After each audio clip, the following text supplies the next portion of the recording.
పతి కీర్తి నందుట భావ్యమను కౌసల్యాదిగా గల్గు అత్తలకేను కడు భక్తితో మ్రొక్కులిడి తినను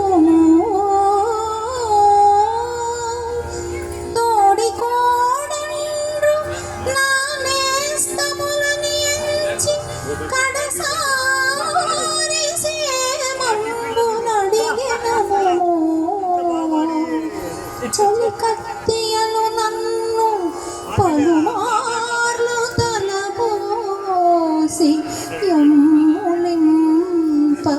నిరుపయోగమను ప్రజలనిక మీద మోదము బడయుడను పతిని ఎడబాసి ఇక